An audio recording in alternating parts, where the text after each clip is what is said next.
Good afternoon, everyone. I hope this message finds you well. Just wanted to take a few moments to update you on some things that are happening here at the A&M Church of Christ.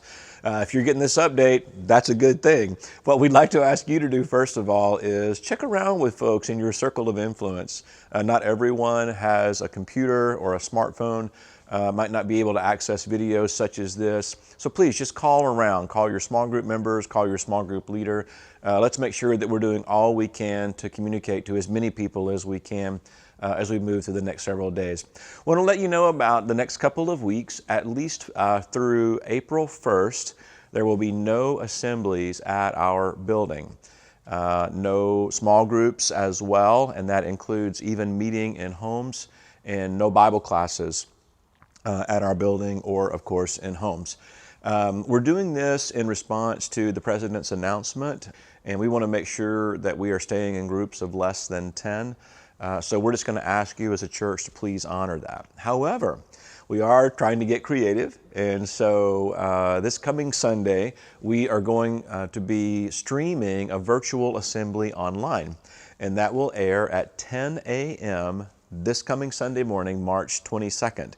It's a way for us to be together without actually being together. Earlier today, we had a chance to connect with one of our shepherds, Tim Brandon, who also happens to be one of our medical doctors here in Brazos County. And here are a few things that Tim had to say.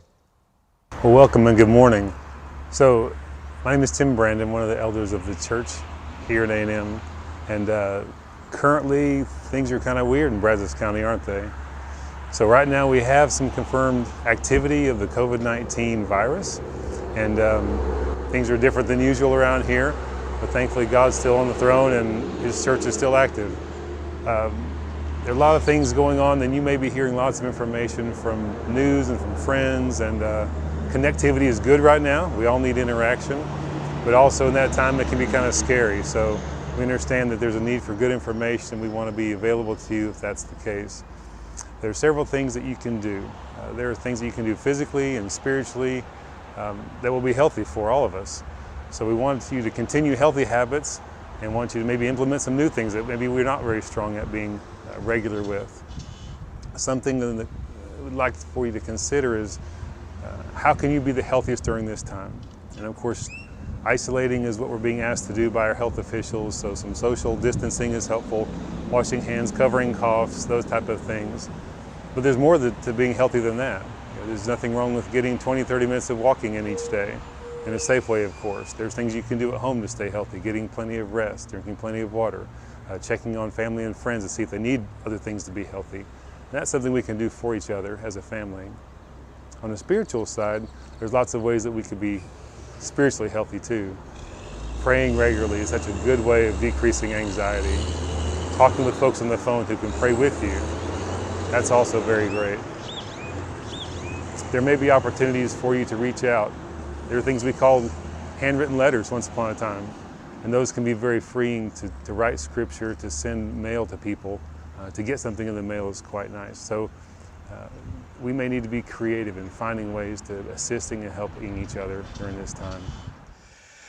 Hey, just everybody, want to remind you, please check your email every day. We're sending these updates out at 3:16 p.m. every afternoon. We will constantly keep you updated on developments related to what we're doing virtually, how we might be able to serve person to person when it's safe for us to do so. So just want to encourage you, remain steadfast in prayer and stay tuned.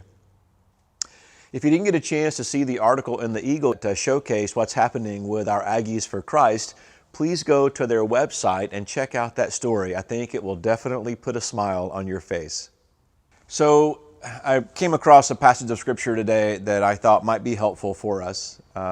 Jesus, when he is in Nazareth, goes to the synagogue, we read in Luke chapter 4, and he opens the scroll to a passage from Isaiah 61. And the text says, "The Spirit of the Lord is on me, because He has anointed me to preach good news to the poor." And I want you to pay particular attention to this. "He has sent me to proclaim freedom for the prisoners and recovery of sight for the blind, to release the oppressed, and to proclaim the year of the Lord's favor." These and so many other passages we can take great comfort from. And so I encourage you, be in the Word this week. Remain steadfast in prayer. We look forward to hearing from you as well. Please feel free to email us. Feel free to call the church office. Let us know what's happening. Particularly, let us know if there's some way that we can assist you or a next door neighbor or someone else in your circle of influence. We look forward to hearing from you. We're praying for you every single day, and we really, really look forward to being able to see you face to face, hopefully before too long. Have a great afternoon and good evening, everybody.